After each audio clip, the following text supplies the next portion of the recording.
Hello friends, this is Neha and welcome to NV learning platform. चलिए आज हम पढ़ते हैं, हमारा है क्लास 12 रिप्रोडक्शन इन ऑर्गेनिज्म, इसका सेकंड लेक्चर नंबर सेकंड। अगर आपने लेक्चर नंबर फर्स्ट नहीं देखा है तो जाके लेक्चर नंबर फर्स्ट देख, मेरा चैनल सब्सक्राइब कीजिए तो आप, और उसमें लेक्चर नंबर फर्स्ट आपको दिख जाएगा। चलिए लेक्चर नंबर फर्स्ट में हमने क्या पढ़ा था? लेक्चर नंबर फर्स्ट में हमने इंट्रोडक्शन पढ़ा था और लाइफ स्पैन पढ़ा था।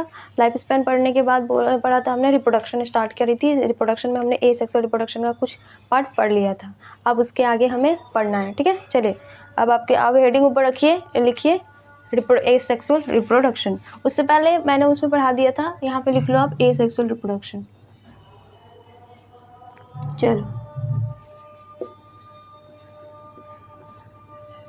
Asexual reproduction, okay.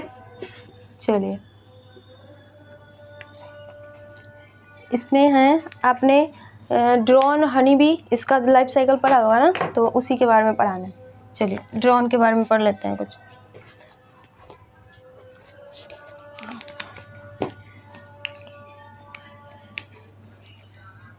Honey bee के बारे में पढ़ना है हमको अभी।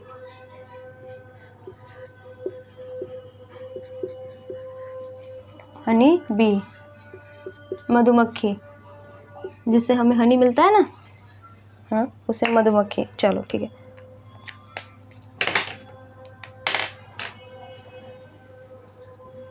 Queen, number of gametes queen में कितने होते हैं? मियोसाइड होता है 2n is equal to 32, okay. 2n is equal to 32।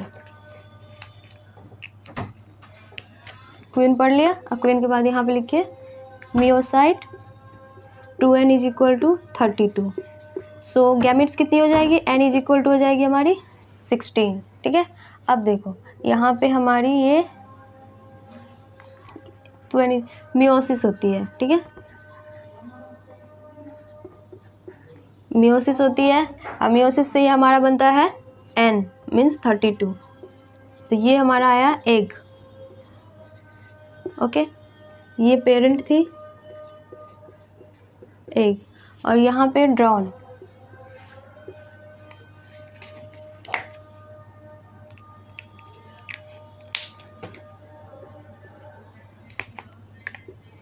यहाँ पे है ड्रोन, ओके। एक ड्रोन लेंगे तो ड्रोन का नंबर ऑफ एग कितना, इसमें गैमेट कितना होता है? n is equal to 16। Drone haploid होती है ना, number n is equal to 16 ही होता है। यहाँ पे लिख लो गैमेट फॉर्मेशन। ये गैमेट फॉर्मेशन हो रही है ना, तो गैमेट फॉर्मेशन, ओके। चलिए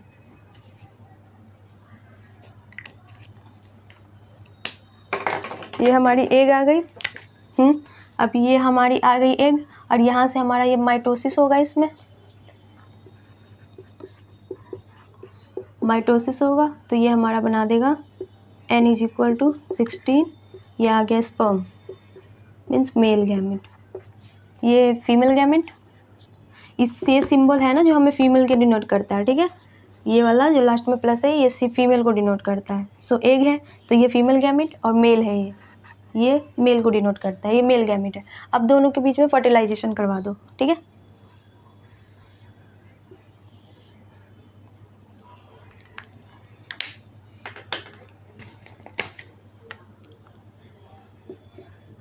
फर्टिलाइजेशन, ठीक है। फर्टिलाइजेशन हुआ तो इससे क्या बना? प्रोजेनी बनी। प्रोजेनी का हैप्लॉइडी क्या हो जाएगी? इसकी प्रोजेनी की प्लॉइडी क्या हो जाएगी? ये प्रोजेनी बन गई। प्रोजेनी, इसकी प्लॉइडी क्या हो गई? 2n is equal to 32। 16 यहाँ पे 16 है, ये n इज इक्वल टू 16। ये 16 प्लस 16 32। यहाँ पे देखिए ये वाला अच्छे से पहले देख लो, ये वाला यहाँ पे देखो, यहाँ पे मियोसिस लिखा हुआ है और यहाँ पे माइटोसिस लिखा हुआ है। सो देखो यहाँ पे मियोसिस मतलब रिडक्शनल डिवीजन हुआ। रिडक्शनल मतलब ये 2n इज इक्वल टू 32 था, तो ये 32 को n में कन्वर्ट कर दिया, हैप्लॉइड मतलब आधा कर दिया।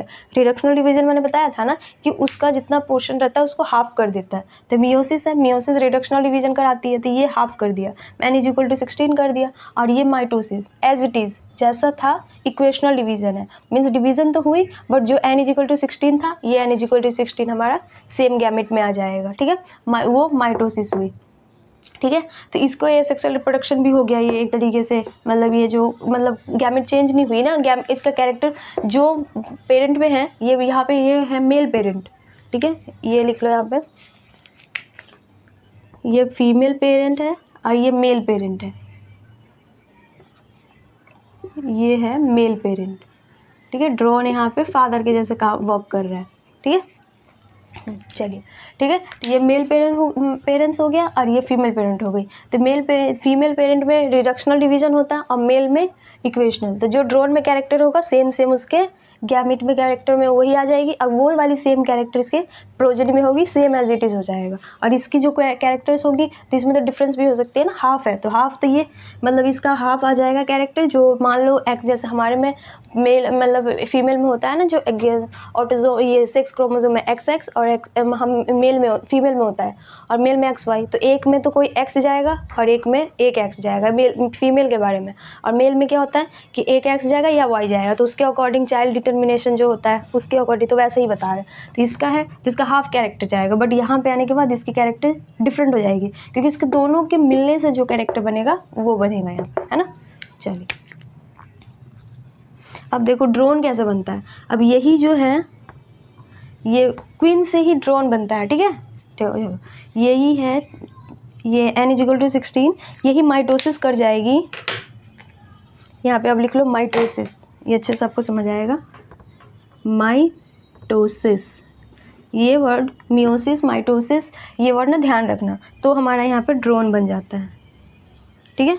यहाँ हमारा ये ड्रोन बन जाता है और इसका ड्रोन का क्या हो जाएगा n=16, ठीक है। और ये जो बनता है n से माइटोसिस बन के ड्रोन बनता है, तो इसको हम बोलते हैं पार्थिनोजेनेसिस, पार्थिनोजेनेसिस, ओके। चलिए समझ आ गया, चलो नोट कर लो इसको।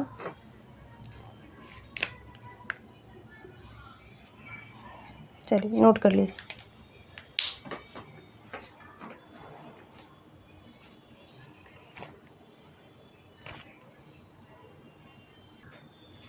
हो गया, चलिए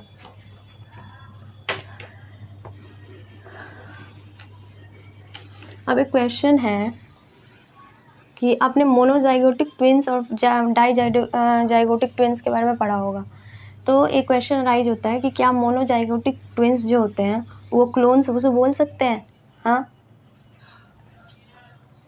पहले बताओ, मोनोजाइगोटिक और डाइजाइगोटिक ट्विंस आपको पता है ना। मोनोजाइगोटिक ट्विंस किसे बोलते हैं, देखो मोनोजाइगोटिक ट्विंस होता है जो जिसमें मदर का एग एक ही हो बट एक एग को 2 स्पर्म फर्टिलाइज करता है, उसके बाद जो उसके बाद जाइगोट बनता है, वो जाइगोट क्या करता है 2 भाग में टूट जाता है और उसके बाद अलग अलग उसका प्रोसेस होता है फॉर्मेशन, तो उससे मोनोजाइगोटिक ट्विंस बनते हैं। और डाइजाइगोटिक ट्विंस कैसे बनते हैं, उसमें 2 स्पर्म 2 एग को फर्टिलाइज करती है, ठीक है। तो वो दोनों अलग अलग स्पर्म हुए, अलग अलग एग हुए, तो दोनों का कैरेक्टर भी अलग अलग होगा। देखो यहाँ पे लिखिए पहले मोनोजाइगोटिक ट्विंस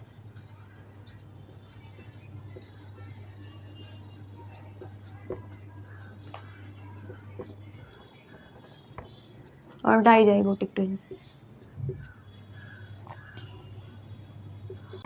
यहाँ पर डाइजाइगोटिक ट्विंस,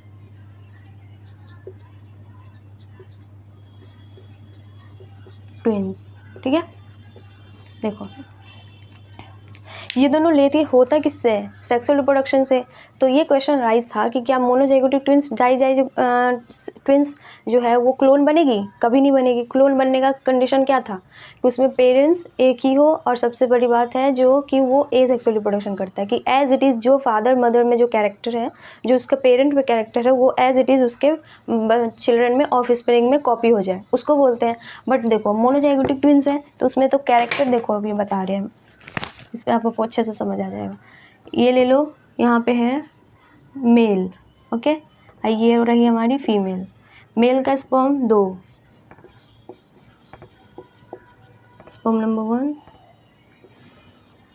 स्पर्म नंबर 2, और इसकी तो एक ही हुई ओवम, एक ही ओवम है, ठीक है। अब इसकी एक जो ओवम होगी,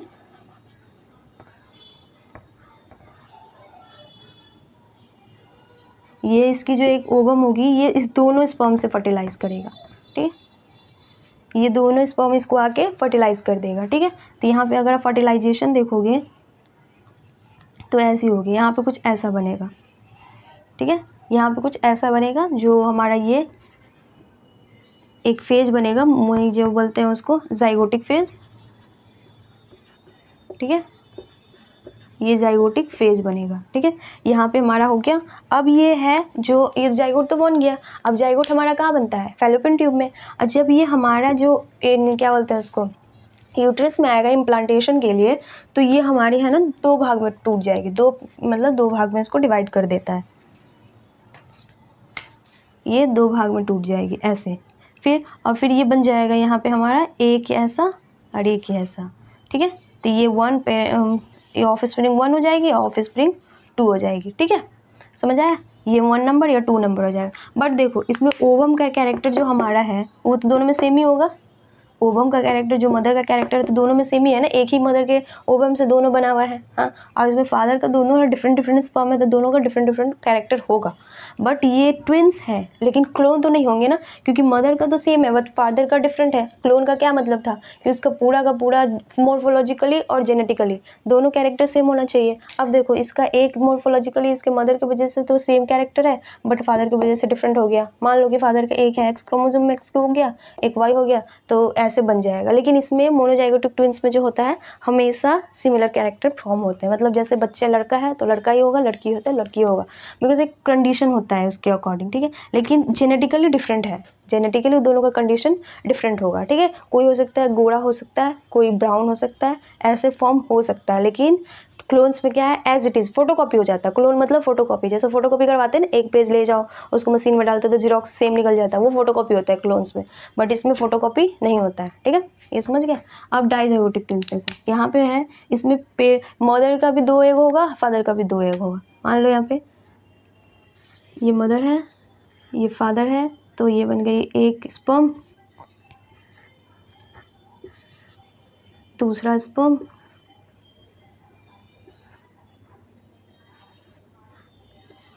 ये एक ओवम, दूसरा ओवम। ये 1 लिख दो, 2 लिख दो, 1 2, यहाँ पे स्पर्म लिख दो, ये ओवम है, ठीक है। इस दोनों को मिला के मैं ओवम कर रही हूँ, ये ओवम लिख दो, ठीक है। हो गया। चलो अब ये है, तब यहाँ पे ये वाली इसके साथ करेगी, ये वाली इसके साथ करेगी, फर्टिलाइजेशन होगा। या फिर ये वाली इसके साथ कर सकती है, ये वाली इसके साथ कर सकती है, मैटर नहीं करता, कोई किसी के साथ भी कर सकता है, बट कैरेक्टर तो डिफरेंट हुआ ना। चलिए, तो ये अब इसमें है, इसमें एक बॉयज भी हो सकता है, एक गर्ल भी हो सकता है, ये मैटर नहीं करता, ये डिपेंड करता है, ठीक है, कि कौन सा हमारा गैमेट किसके साथ मीट कर रहा है, ठीक है। तो ये तो ना ट्विंस होगी और क्या बोलते हैं, अब ट्विंस है बट वो सेम नहीं है, ठीक है। अब क्लोन तो कोई भी नहीं हो सकता क्योंकि ये सेक्सुअल रिप्रोडक्शन से बनता है, ठीक है। चलो ठीक है, नोट कीजिए।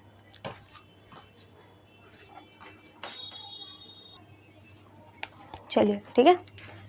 चलो फिर यहाँ पे लिख लो आप ऑफ स्प्रिंग नंबर 1 और ऑफ स्प्रिंग नंबर 2, अगर नहीं दिख रहा हो तो, ठीक है, यहीं पे लिख लो। इस वाले का लिखवा रही हूँ मैं, ऑफ स्प्रिंग 1 और 2, 2 फॉर्म होता है, 2 बनते हैं ना बच्चे, 1 और 2। अब यहाँ पे लिख लो, ये है 1, ये है 2, ये भी ऑफ स्प्रिंग है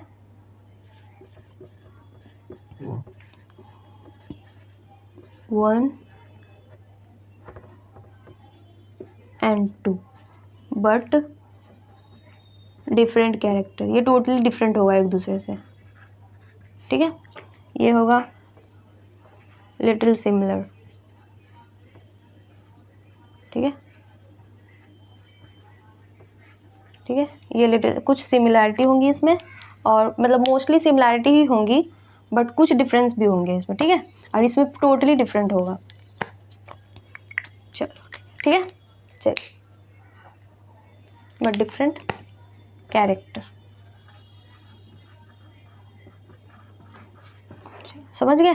तो आपको अब मोनोजाइगोटिक ट्विंस और क्लोन्स के बीच में डिफरेंस तो पता चल ही गया होगा।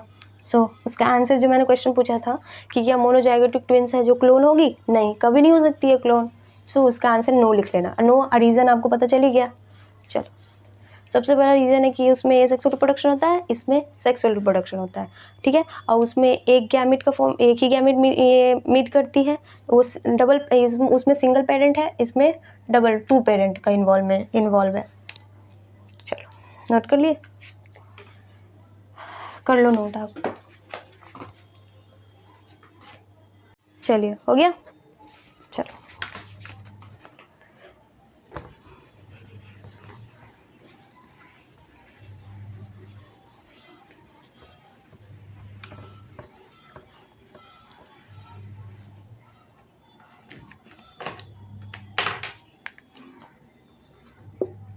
asexual reproduction,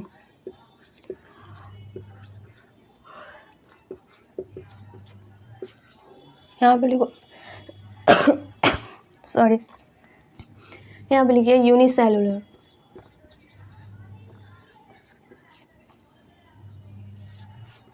multi cellular,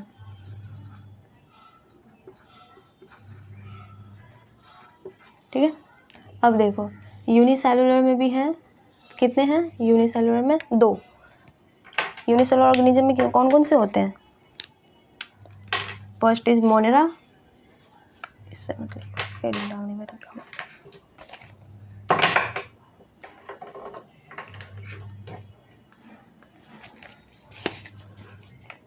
first is Monera and protista,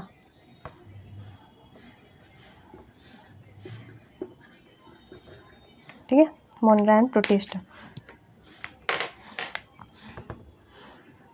हो गया। अब चलिए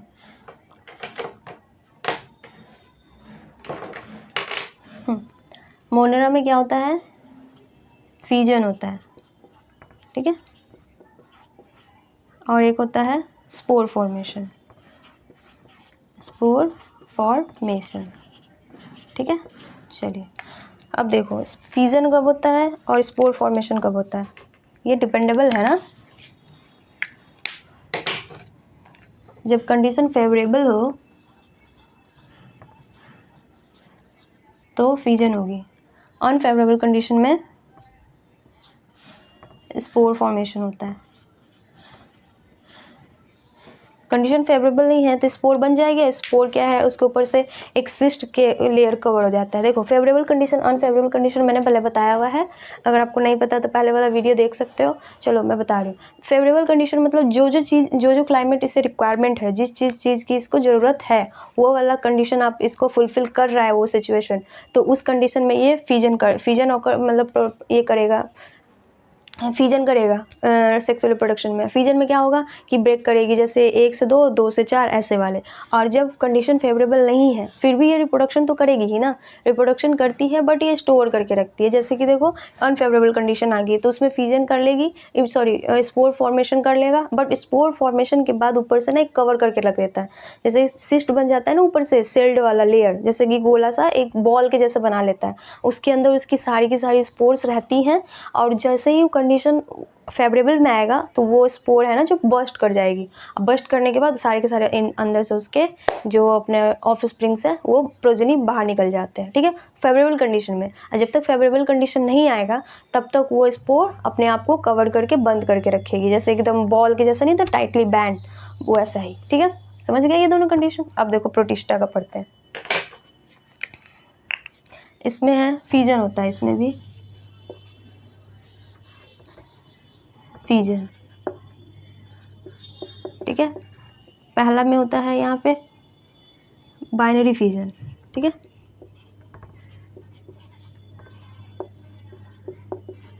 ये होता है मल्टीपल फीजन,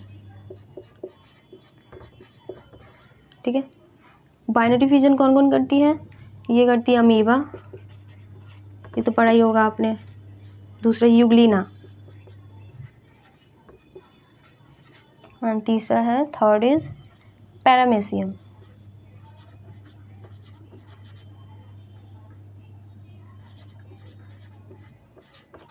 ये नीचे आपको दिख रही है ना, देख लेना इनको।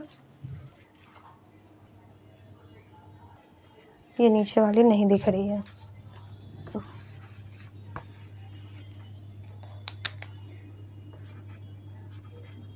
अमीबा एंड यूग्लिना, ठीक है, यहीं तक लिखिए। एक और है, लिख लीजिए यहीं पे, बस ये कंप्लीट हो जाएगा। पैरामेसियम,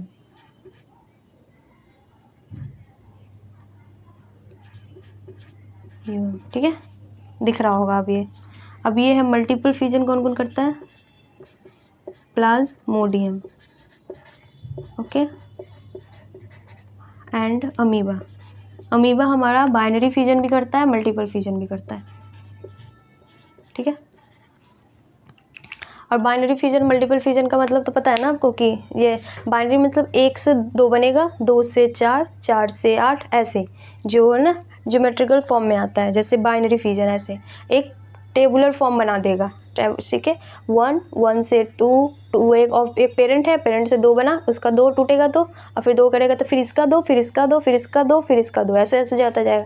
बट मल्टीपल फ्यूजन में ना एक पूरा का पूरा एक बॉक्स जैसा रहता है, स्पोर जैसा रहता है, बट स्पोर नहीं रहता है, एक ही पेरेंट है, वो बहुत सारी बना के एकदम बर्स्ट हो जाएंगी, अब बहुत सारा रिलीज हो जाता है, तो उसको बोलते हैं मल्टीपल फ्यूजन, ठीक है। अब देखो हायर में क्या होगा, हायर में एक लोअर ऑर्गेनिज्म और एक हायर, मल्टीसेलुलर में एक कौन करती है, मल्टीसेलुलर रिप्रोडक्शन होता है, जो एक हायर ऑर्गेनिज्म, लोअर ऑर्गेनिज्म, एक हायर ऑर्गेनिज्म। इसका बस यहाँ पे हेडिंग डाल लो, आगे पढ़ेंगे हम इसको। लोअर ऑर्गेनिज्म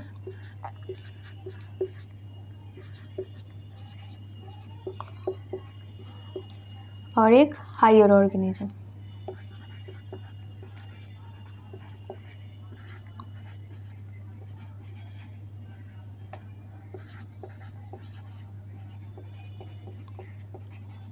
समझ गया, चलिए नोट कर लो।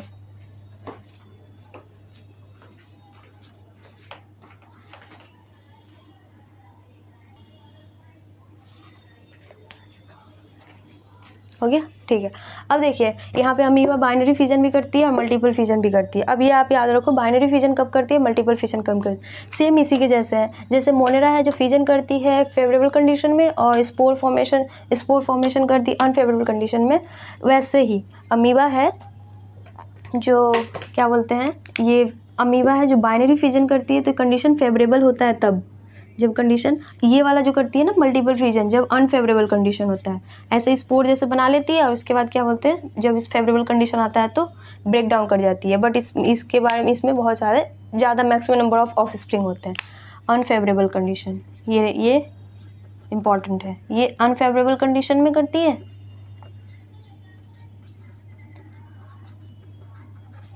ठीक है, और ये फेवरेबल कंडीशन में, ये जो अमीबा है ये फेवरेबल कंडीशन, ठीक है। चलो ये याद करने की चीज़ है, लर्न कर लेना। चल ये दोनों भी लिख लीजिए, ये लिख लो, मैं रब करूँगी अब।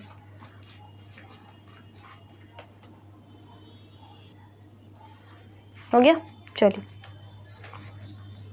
अब मल्टी सेलुलर का लोअर ऑर्गेनिज्म का लिखेंगे।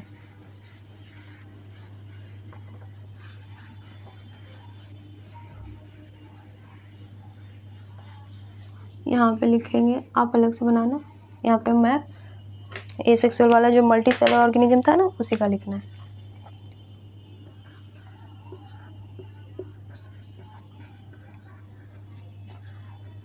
मल्टी सेलुलर ऑर्गेनिज्म, ठीक है।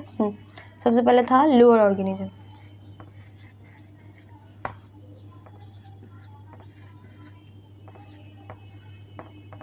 लोअर ऑर्गेनिज्म, चलिए, and higher organism,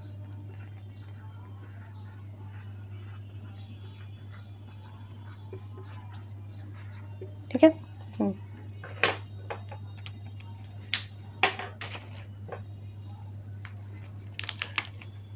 lower organism में क्या क्या आता है, पहले फंजाई, ठीक है।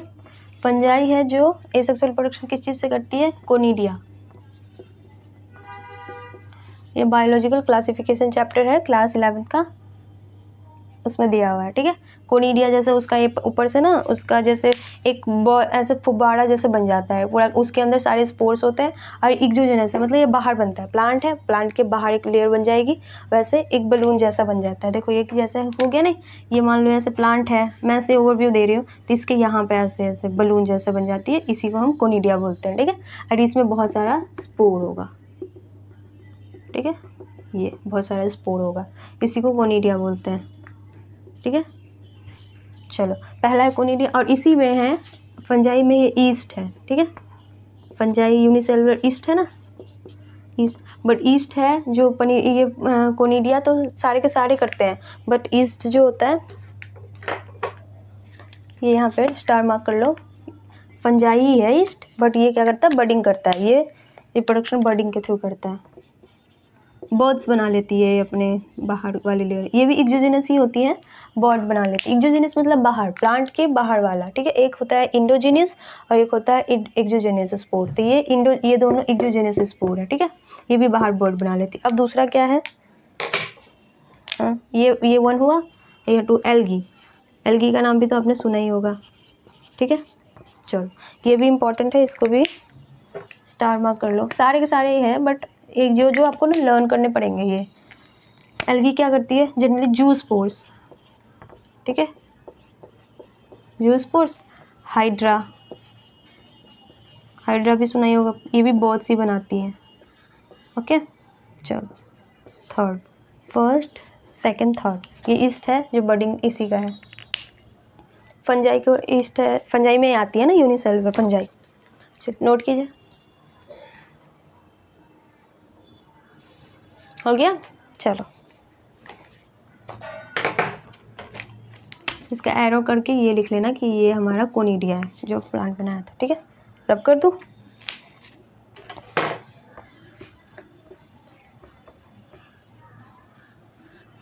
कष्ट थर्ड तक था,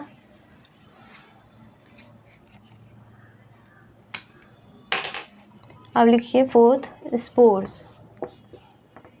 स्पॉन्जेस, ठीक है। स्पॉन्जेस है वो क्या करती हैं, जेम्यूल्स बनाती हैं, ठीक है। ये सब आपको डिटेल में पढ़ना, अभी बस नेमिंग कर लो। प्लेनेरिया, रीजेनरेशन,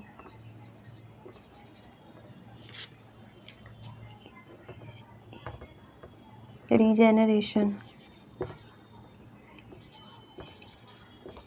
रेशन, ठीक है। इसके पास हाई रीजनरेशन पावर है, मीन्स अगर आप इसका कोई भी पोर्शन काट दोगे ना तो दोबारा से अपना पोर्शन खुद से ये बना लेता है, ठीक है। चलिए जैसे हेमिडक्टाइलस, मतलब जो वॉल लिजार्ड होती है हमारी, जो जिसको हम छिपकली बोलते हैं, उसके भी टेल में जो होती है पोर्शन, वो रीजनरेटिंग पावर है ना, उसका टेल टूट जाता है, उसका खुद से खुद बन जाता है। वो जो छिपकली होती है ना हमारे घर में, तो उसको हेमिडक्टाइलस बोलते हैं, वॉल लिजार्ड, मतलब दीवार में लगने, दीवार वाली लिजार्ड है, उसका साइंटिफिक नेम है, बायोलॉजिकल नेम जो है हेमिडक्टाइलस, ठीक है। चलिए ये हो गया हमारा लोअर ऑर्गेनिज्म का। अब हमें पढ़ना है हायर ऑर्गेनिज्म। हायर ऑर्गेनिज्म में क्या होगा, जैसे कि देखो प्लांट्स, ये है जो वेजिटेटिव प्रोपोगेशन करती हैं, ठीक है, जनरली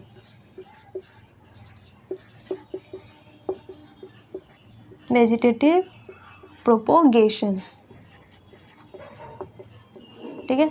वेजिटेटिव प्रोपोगेशन से ये मल्टीसेलुलर, ये एसेक्सुअल रिप्रोडक्शन करती है। जैसे कि एग्जांपल लिखते जाओ अब, रनर, ये सब उसका प्रोपोगेटिंग क्या ये है, जो कि कैसे रनर है, ठीक है। ये उसके बाद स्टोलोन, देखो रनर और स्टोलन दोनों का एग्जाम्पल सेम ही दिया हुआ है एनसीईआरटी में, जैसे कि इसका भी जैस्मिन और मिंट दिया हुआ है और इसका भी जैस्मिन और मिंट दिया हुआ है। सो वैसे रनर का ग्रासेस भी होता है, बट वो एक्सेप्शन है, वो मुझे कन्फ्यूज़न वाली लग रही है। तो एग्जाम्पल स्टोलन का तो लिख लो आप, ये स्टोलन का मिंट होता है एंड जैस्मिन फ्लावर, और क्या होगा, ऑफसेट आइकॉर्निया,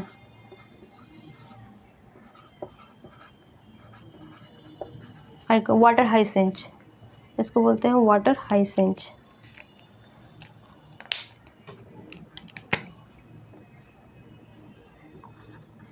वाटर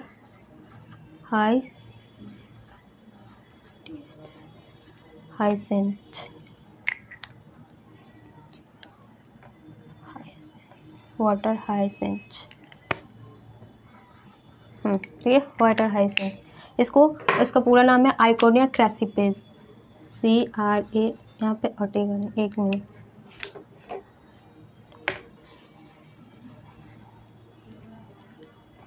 यहीं पे लिख लो, CRASSIPES, आइकोनिया क्रैसिपेस। ठीक है, अब नीचे लिख लीजिए वाटर हाइसेंथ। इसका मतलब हम लोग जैसे बोलते हैं ना कुंभी, जिसको आप मतलब देखते होंगे पोखर में या नाली में, जो स्टैंडर्ड वाटर है, मतलब जो वाटर चलती नहीं है जो वाटर चलती नहीं है उस वाटर में होता है। जैसे कि आपको दिखेगा एक, उसको गांव में लोकल लैंग्वेज में उसको कुंभी बोलते हैं, पानी में ना बन जाता है, उसी का नाम है ये। इसको साइंटिफिक नेम ये है बायोलॉजिकल, और हिंदी में उसको इंग्लिश में बोलते हैं वाटर हाइसेंथ। ठीक है, वाटर हाइसेंथ,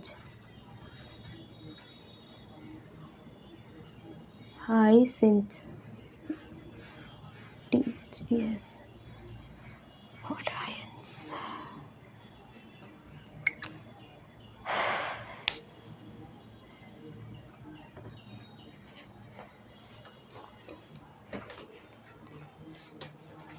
ठीक है, ये ऑफसेट है, वाटर हाइसेंथ बोलते हैं इसको। आइकोनिया क्रैसिपेस है, इसको लोकल लैंग्वेज में वाटर हाइसेंथ बोलते हैं,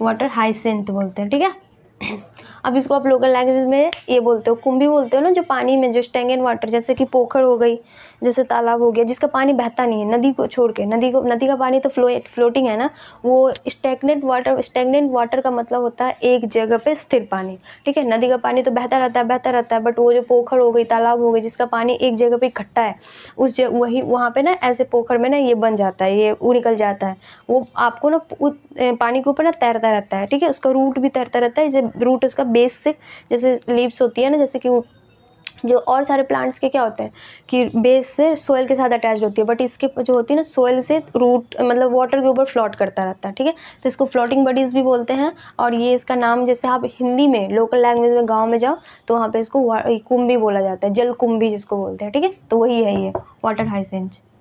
ये इंडिया से, ये हमारे यहाँ पे ना दूसरे जगह से आई हुई है। ठीक है, जो हमारे लिए काफ़ी खतरनाक साबित हुई थी। ठीक है, इसकी वजह से हमारी प्रोडक्टिविटी काफ़ी कम हो गई थी। ठीक है, चलिए, टेरर ऑफ बंगाल इसी को बोला जाता है, आगे पढ़ेंगे। चलिए नोट कीजिए।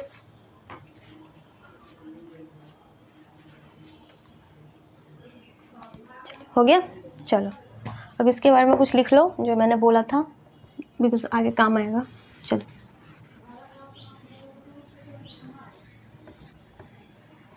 इसके बारे में उसके नीचे लिखना, मैं इधर लिख रही हूँ बिकॉज उसमें और लिखवाना है। ठीक है, देखो क्या था ये, वाटर हाइसेंथ।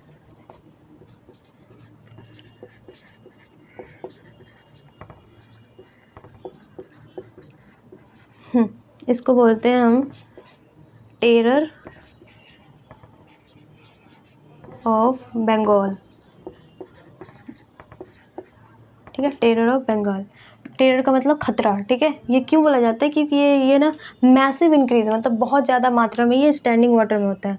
ठीक है, बिकॉज एक टाइम आया था जब ये ना बाहर से, जैसे बहुत सारी चीज़ बाहर से एक्सपोर्ट होती है ना, एक्सपोर्ट इंपोर्ट तो चलता ही रहता है, तो बहुत सारे प्लांट्स बाहर से इंपोर्ट किया गया हमारे देश में, तो उसके साथ ये वाली वाटर हाइसेंथ भी आ गई। ठीक है, और ये वहाँ तब हमें पता नहीं था कि हमारे लिए ये खतरा है, और ये जैसे ही मतलब हमारे यहाँ पे आया और ग्रोथ होना स्टार्ट हुआ, तो बहुत मैसिव मास डेंसिटी में ग्रोथ होने लगा इसका, बहुत ज़्यादा।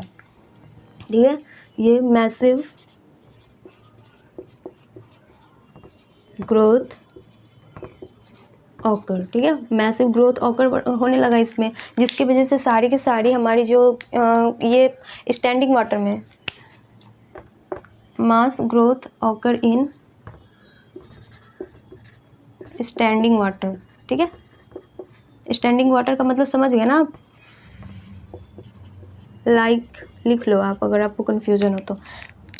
जिसका पानी बहता नहीं है, एक ही जगह पे रहता है, लाइक लेक, पॉन्ड्स, ठीक है। इसका पानी एक जहाँ पे वहीं रहता है, तो ये जगह पे ना मास इंक्रीज हो गया, मास ग्रोथ हो गया इसका बहुत सारा, जिसकी वजह से अब क्या है कि ये ऊपर वाली लेयर पे रहती है, तो जितने की जितनी ऑक्सीजन्स होंगी, जो सारी की सारी ऑक्सीजन तो यही ले लेगा, हाँ। जिसकी वजह से अब ये जो वाटर बॉडीज़ है, जो वाटर बॉडीज़ मतलब वाटर एनिमल्स है, जो जैसे फिशेज़ हो गई, बहुत सारे प्लांट्स भी होते हैं जो नीचे होते हैं, तो वो प्लांट्स और फिशेज़ उन सबको ऑक्सीजन की कमी हो जाएगी, जिसकी वजह से वो लोग मरने लगे, ठीक है।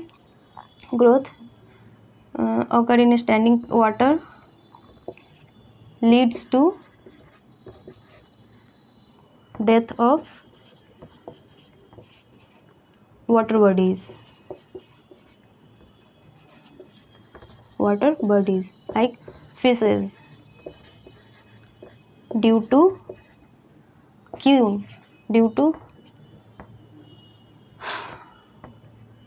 decreasing in due to absence of oxygen, ठीक है।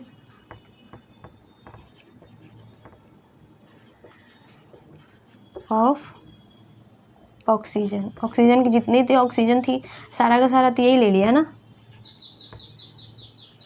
Due to absence of oxygen, सारा का सारा ऑक्सीजन यही ले लिया। तो ऊपर वाले सनलाइट्स भी आते थे तो सनलाइट को भी कवर कर देता था, क्योंकि पूरा का पूरा फैल गया, एकदम चादर के जैसे नहीं होता, चादर के जैसे पूरा का पूरा पानी पे फैल गया। तो अब मान लो नीचे जो एनिमल्स है उसको वाटर भी चाहिए, सनलाइट भी चाहिए, सारी की चीज़ प्रॉपर मतलब चाहिए ना। अब वो पूरी तरह से चादर के जैसे फैल गया, तो सनलाइट जो आएंगी, सनलाइट उसको पेनिट्रेट नहीं कर पाएगी, और सनलाइट पेनिट्रेट नहीं होगी तो नीचे वाले जो ऑर्गेनिज्म है उसको सनलाइट भी नहीं मिलेगा, और जितनी ऑक्सीजन थी वो सारा का सारा ऑक्सीजन, ये प्लांट है ना, तो प्लांट सब सारा का सारा ऑक्सीजन ले लेता था, जिसके वजह से क्या बोलते हैं इसको, अपना खाना बनाने के वजह लिए, तो जिसकी वजह से क्या बोलते हैं इसको, नीचे वाले बॉडीज़ को बहुत ज़्यादा प्रॉब्लम होने लगी और वो मतलब मरने लगे, ख़त्म होने लगे। तो ये हमारे लिए खराब ही हुआ ना, खतरनाक ही हुआ हमारे लिए साबित। चलो इसको नोट करके लिख लेना।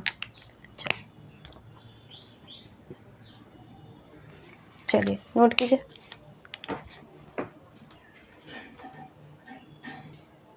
यहाँ पे मैं 2 लिखवा देती हूँ, उसके बाद साथ में नोट कर लेना। ये तो हो गया ना आपका। चलो अब क्या है, ट्यूबर। ट्यूबर किस में होता है, ट्यूबर से कौन प्रोपगेट करता है, ट्यूबर पोटैटो, ठीक है, पोटैटो एंड राइजोम, राइजोम से जिंजर, देखो ठीक है, ट्यूबर से पोटैटो और राइजोम से जिंजर। ट्यूबर क्या मतलब, जैसे आलू को जब आलू बोते हैं ना, उसको क्या बोलते हैं, स्वेलिंग, जो पेड़ लगाते हैं खेत में, तो देखना जब आलू काटते हैं ना, तो वैसे आलू को ऐसे ऐसे पीस में काटते हैं जिसके अंदर ना एक बर्ड्स, एक आपको ना क्या गाँव में उसको कुछ बोलते हैं, एक कली जैसे निकली हुई दिखेगी वाइट कलर की, उसी को ट्यूबर बोलते हैं। वो अगर वो जिस आलू वाले जिस पीस में वो नहीं होगा, वो ट्यूब आगे जाके ग्रोथ नहीं करेगी, वो आलू नहीं बनेगा, वो अंदर जाके मिट्टी में वो सड़ जाएगा, खत्म हो जाएगा, वो पेड़ नहीं बनेगा। प्लांट जो होता है ना आलू का प्लांट नहीं बनेगा। तो वही जो एक पोर्शन जो छोड़ते हैं हम उसमें, वो ट्यूबर होता है, उसी से आगे जाके पूरा का पूरा आलू का प्लांट बनेगा, पोटैटो का, ठीक है। वैसे ही जिंजर में भी एक राइजोम, वैसे ही जैसा आप देखते हो ना, जिंजर में ऐसे लाइन बनी रहती है, ठीक है, जैसे जिंजर देखोगे ना तो ऐसे ऐसे जो गांठ जैसी लाइन बनी रहती है गांठ पे, तो वही है राइजोम है। तो वही पोर्शन अगर नहीं होगी जिंजर में, तो अगर आप नहीं उस सबको मिट्टी के अंदर दबाते हैं, उसके ऊपर से बिछाते हैं, तो तब वो प्लांट्स निकलती हैं, ठीक है। तो एज इट इज़ ये सीड, इसकी सीड नहीं होती, ये ट्यूबर से होता है। ट्यूबर मतलब वही कली, और जिंजर का भी वही एक पोर्शन होता है, उसी पोर्शन को हम मिट्टी के अंदर दबाते हैं, जहाँ उसके बाद उससे पूरा का पूरा जिंजर और पोटैटो निकलता है, ठीक है। चलो ये हो गया हमारा लोअर ऑर्गेनिज्म और हायर ऑर्गेनिज्म हो गई। और ये वाला लिख लो, ये नोट्स करके लिख लेना कि वाटर हाइसिंथ के बारे में पूछ देता है, एनसीईआरटी में भी दिया हुआ है। तो एनसीईआरटी में जो दिया हुआ है वो सारा हम करेंगे, एनसीईआरटी का तो एक भी चीज़ नहीं छोड़ना है। सो ये एनसीईआरटी में हमारा दिया हुआ था, इसलिए मैंने लिखवा दिया, लिख लो। चलिए नोट कीजिए।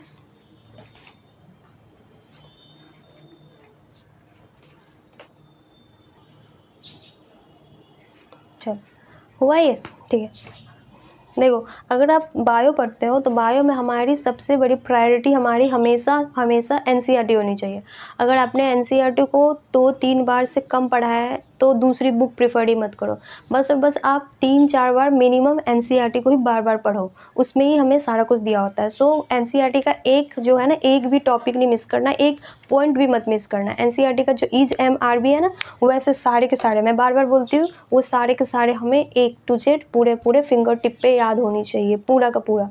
सो सबसे पहले मैं मेजॉरिटी में और सब प्रायोरिटी में एनसीईआरटी लेकर चलूँगी। अगर हमारा एनसीईआरटी अगर कंप्लीट हो जाए उसके बाद मैं एक्स्ट्रा पढ़ूँगी, ठीक है।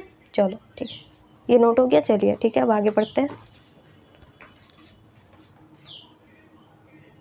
चलिए हो गया, चलो फिर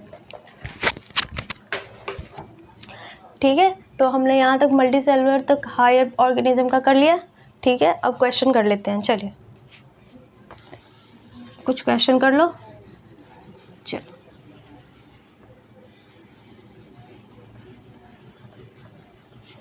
ठीक है, क्वेश्चन नंबर 1 लिखिए।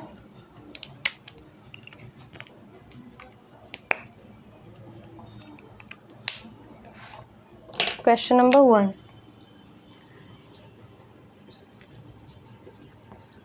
लाइफ साइकिल, लाइफ स्पैन पढ़ रहे हैं ना हम, लाइफ स्पैन ऑफ टोर्टोय इज, ठीक है। ऑप्शन में दिया हुआ है हमारा 100 and 150 ईयर्स, बी ऑप्शन दिया हुआ है 200 ईयर्स, सी दिया हुआ है 1 ईयर्स, डी दिया हुआ है हमारा 20 ईयर्स। चलो अब बताओ, हमने टोटोय का लाइफ स्पैन कितना पढ़ा था? हाँ हमने पढ़ा था कि ये इसका 150 साल होता है। टोटोइज है ना जो 150 साल तक जीता रहता है, तो इसका ये होगा ए ऑप्शन, ठीक है। 1 तो हो ही नहीं सकता, पॉसिबल ही नहीं है। 200 उतना ज़्यादा नहीं होता, अब 20 साल भी नहीं होता है, ठीक है। ऑप्शन भी एलिमिनेट करना है, तो ए और ये आप कैंसिल कर सकते हो। इसमें अगर कन्फ्यूज़न होगी तो ये वाला, लेकिन 200 ईयर्स नहीं होता है, वो होता है 100 से 150 साल तक का, ठीक है, उसी के बीच में होगा। अब क्वेश्चन नंबर 2 लिखो। Question number 2,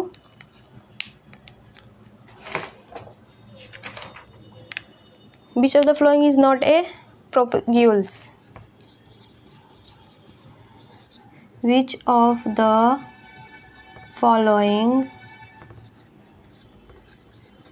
is not a vegetative propagules, ठीक है, प्रोपेग्यूल्स। वेजिटेटिव प्रोपेग्यूल्स पढ़ा है ना आज हमने, तो उसमें से बोल रहा है इसमें से कौन कौन सा नहीं है। ऑप्शन में दिया है ए में बल्ब, बी में ऑफसेट, ठीक है, सी दिया है ट्यूबर और डी दिया है सीड। चलो अब देखो इसका, मैंने आपको बल्ब नहीं पढ़ाया, ठीक है।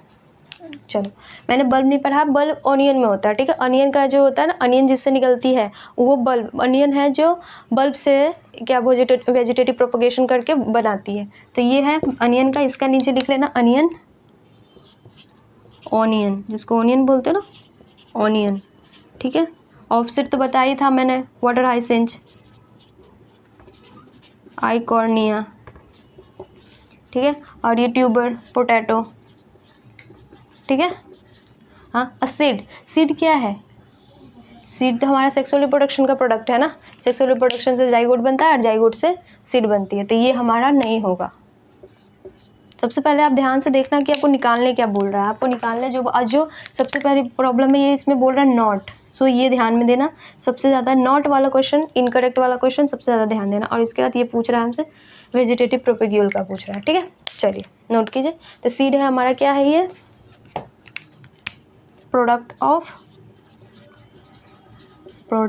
ऑफ सेक्सुअल रिप्रोडक्शन, ठीक है। तो ये तो हो ही नहीं सकता इसका पार्ट, वेजिटेटिव प्रोपगेशन तो एसेक्सुअल रिप्रोडक्शन का पार्ट होता है। चलो ठीक है। नोट कीजिए। चलो हो गया।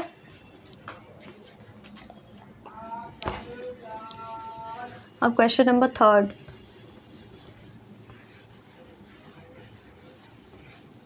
चलो क्वेश्चन नंबर 3 लिखिए। Single cell organism are said to be, question number 3, single cell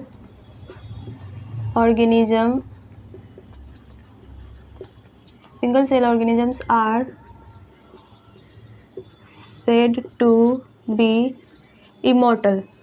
बताया था ना मैंने आपको, सिंगल सेल ऑर्गेनिज्म को इमॉर्टल क्यों बोलते हैं? Because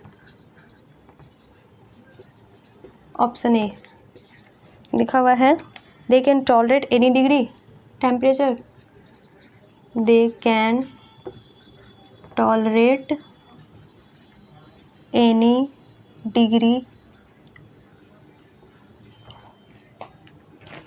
of change in temperature,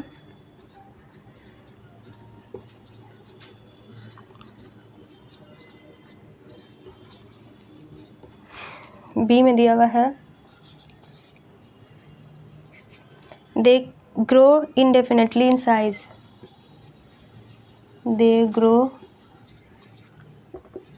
indefinitely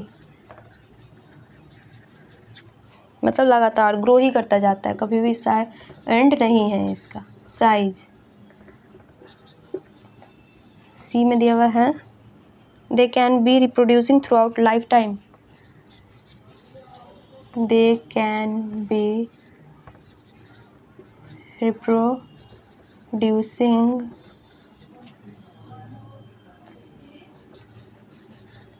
through out life span और लाइफ टाइम। ठीक है। डी है, they continue to live as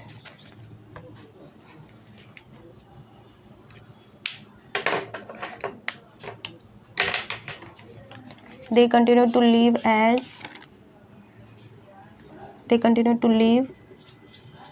as their daughter cell,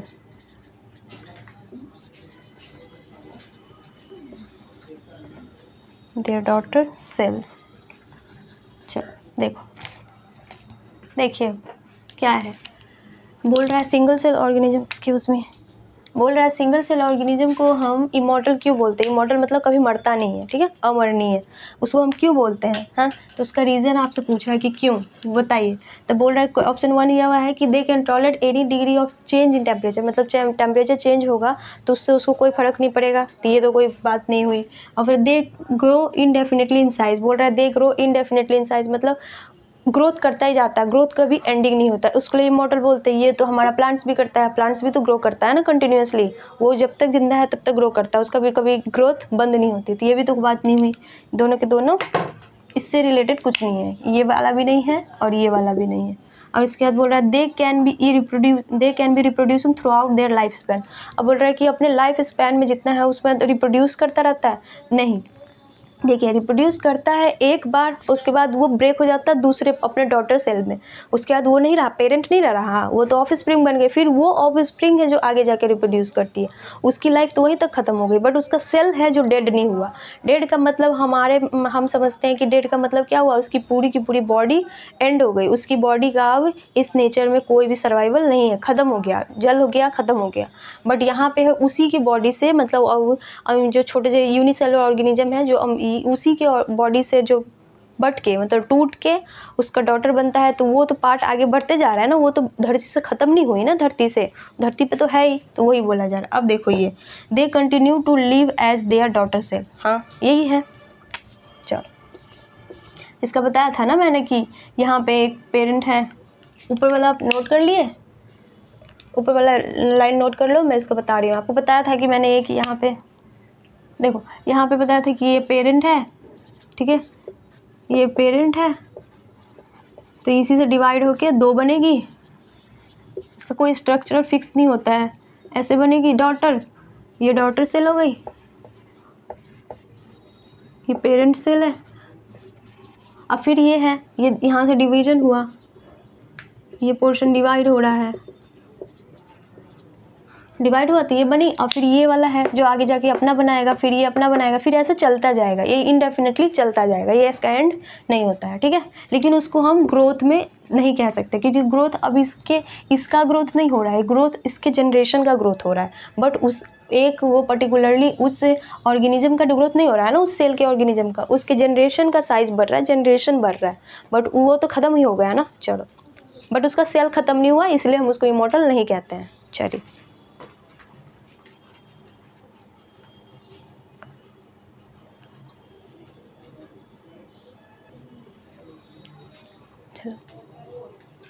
चलिए हो गया।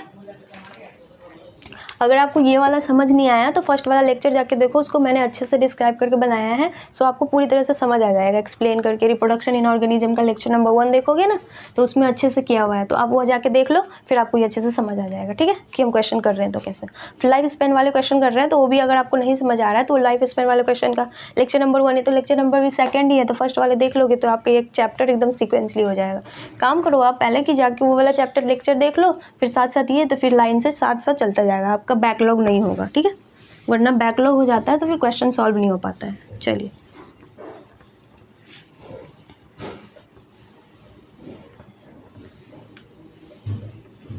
ये प्रीवियस वाले क्वेश्चन लेक्चर है ना, उसी से कुछ क्वेश्चन दिए हुए हैं मैंने, ताकि आपको ना वो भूलो नहीं, याद रहे लाइन से।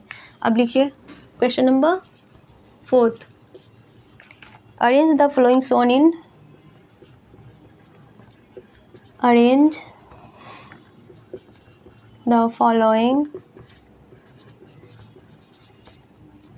shown in the increasing order, shown in the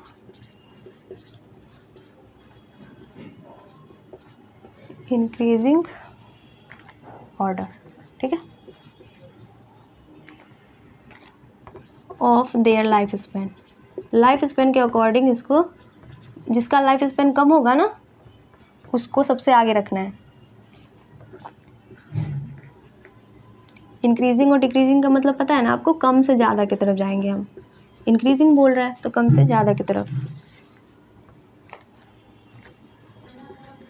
crow, crocodile, parrot, चलिए बी है पैरोट, क्रोकोडाइल, क्रो।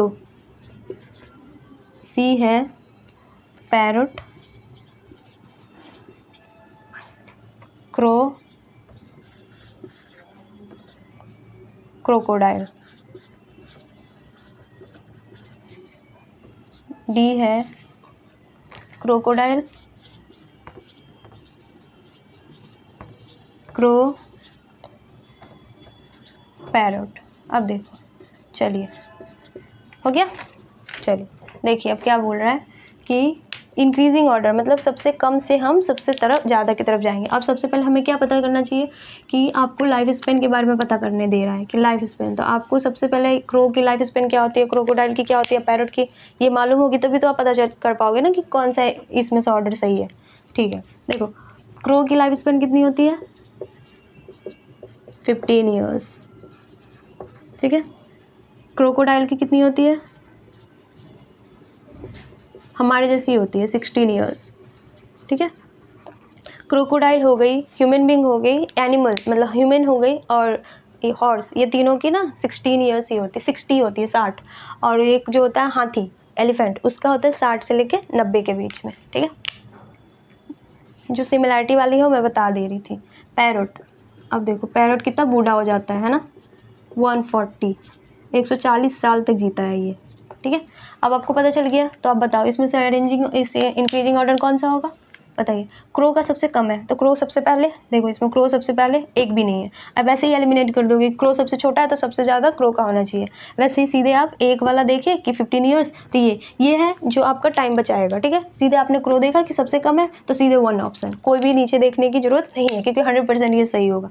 बट हम अभी अब रीचेक कर लेते हैं, ये आपका टाइम बचाने वाला क्वेश्चन ऐसा देता है। ठीक है, अब देखो क्रो, और फिर क्रोकोडाइल का कितना 60, अब पैरोट का सबसे कम सबसे ज़्यादा, तो पैरोट का 140, तो हो गया हमारा फर्स्ट ये ऑप्शन सही। ठीक है, ये वैसे अगर ये मैंने आपको बता दिया, बट एग्जाम में आता सीधे आप क्रो देखते, क्रो का सबसे कम है तो इधर नीचे देखने की कोई जरूरत नहीं है, इधर भी देखने की जरूरत नहीं है क्योंकि हमें एक न एक ऑप्शन इसमें से सही होगा ही। ठीक है, चलो सही है, चलिए नोट कीजिए।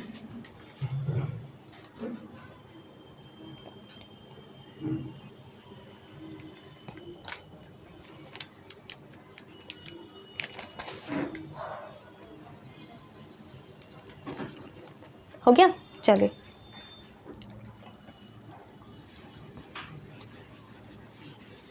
एटलीस्ट जो एनसीईआरटी में लाइफ स्पैन है ना उसी से आता है, उससे बाहर से नहीं आता है। सो एनसीईआरटी में जो मैंने पेज नंबर 4 था ना शायद, हाँ उस 4 में जो मैंने एनसीईआरटी का आप करवाए थे, उसके लाइफ स्पैन सारे के लिखवाए थे, वो वाला तो आप 100% याद कर ही लेना, उसमें से ही आएगा आपको, उसमें सारा का दिया हुआ है। उसके बाद 1-2 एक्स्ट्रा होता है वो भी मैंने लिखवा दिया था, उससे एक्स्ट्रा नहीं पूछता है। ठीक है, चलिए question number 5, which is the feature of clone, which is the feature of clone। देखो अब क्लोन का फीचर पूछ रहा है हमसे, जेनेटिकली आइडेंटिकल।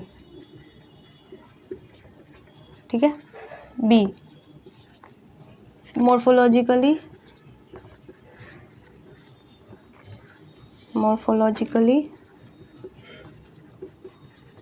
आइडेंटिकल। अगर सेम भी दिया हो, आइडेंटिकल और सेम, तो उसमें कोई प्रॉब्लम नहीं है, दोनों सेम ही होता है। ठीक है, फिजियोलॉजिकली सिमिलर,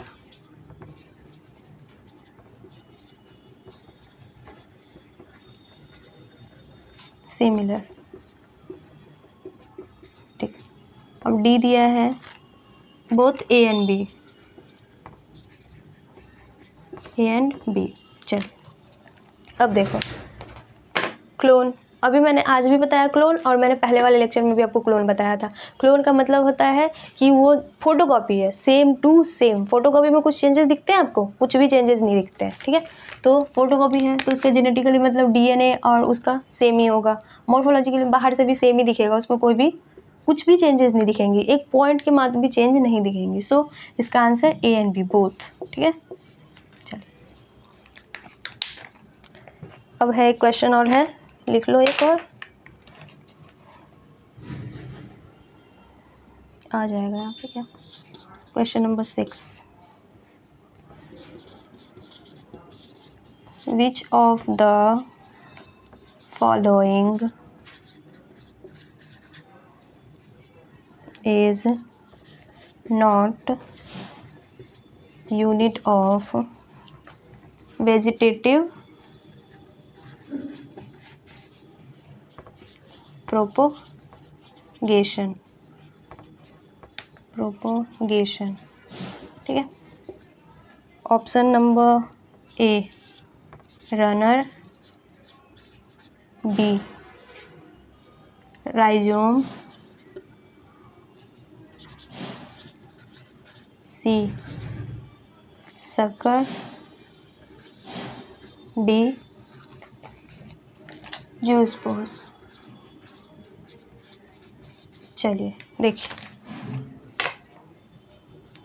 हो गया ये वाला क्वेश्चन, तो हो गया होगा ना ये। चलिए अब देखो, बोल रहा है कि दिया हुआ है, अब इसमें सबसे पहले हम देखेंगे कि क्या पूछ रहा है। इसमें बोल रहा है नॉट, ठीक है, not the unit of vegetative propagation. तो सबसे पहले हम ये अंडरलाइन करेंगे ताकि हमें नीचे पढ़ने के बाद कोई कंफ्यूजन ना हो, आराम से देख ले। बोल रहा है नॉट, इसमें से कौन सा जो है वेजिटेटिव प्रोपोगेशन का यूनिट नहीं है। देखो रनर है हमारा राइजोम जिंजर में होता है, रनर जो हमारा क्या होता है ये मिंट में, और मिंट में स्टोलन और रनर दोनों होते हैं। तो ये हो गया, राइजोम हमारा जिंजर में होता है, शक्कर जो होता है वो जैस्मिन वो वाला भी पढ़ लिया हमने। अब ये क्या है, जूस्पोर। जूस्पोर किस में होता है, ये एल्गी सब में होती है, ठीक है। ये वेजिटेटिव प्रोपोगेशन नहीं है, ये एसेक्सुअल रिप्रोडक्शन जो होती है वो जो होती है लोअर ऑर्गेनिज्म में, जैसे एल्गी में हो गई ये, या फिर ईस्ट में हो गया फाइकोमाइसिटीज, ये सब में ये पोर्शन है, तो ये वाली हमारी नहीं होगी। चलो, फंजाई और एल्गी में होती है, ठीक है। ए सेक्सुअल रिप्रोडक्शन है लेकिन वेजिटेटिव प्रोपोगेशन नहीं है। यहाँ पे आपसे वेजिटेटिव प्रोपोगेशन बोला है, ए सेक्सुअल रिप्रोडक्शन नहीं बोला है। अगर ए सेक्सुअल रिप्रोडक्शन बोलेगा तो इसमें सब सारे होंगे, ठीक है। ए सेक्सुअल रिप्रोडक्शन में ये सारे होंगे, बट वेजिटेटिव प्रोपोगेशन में जूस्पोर नहीं होता है, ठीक है। चलो नोट कर लीजिए, आज इतना ही पढ़ेंगे। चलो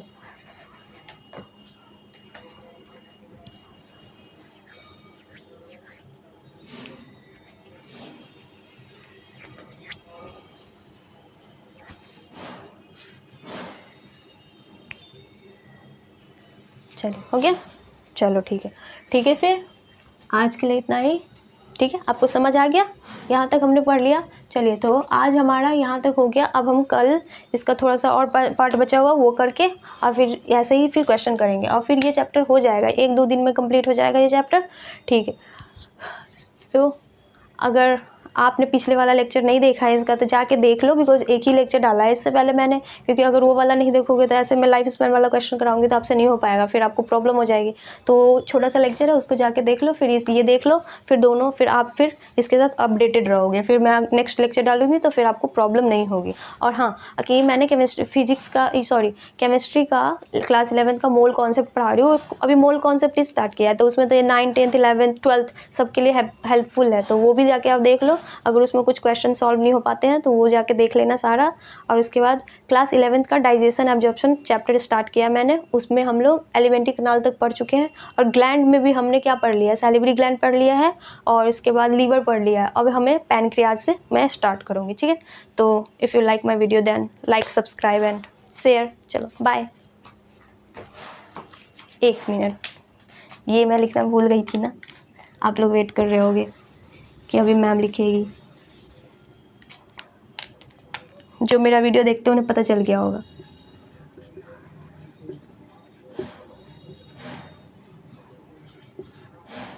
चलो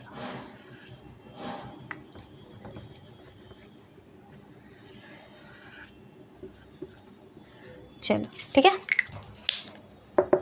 चलो बाय।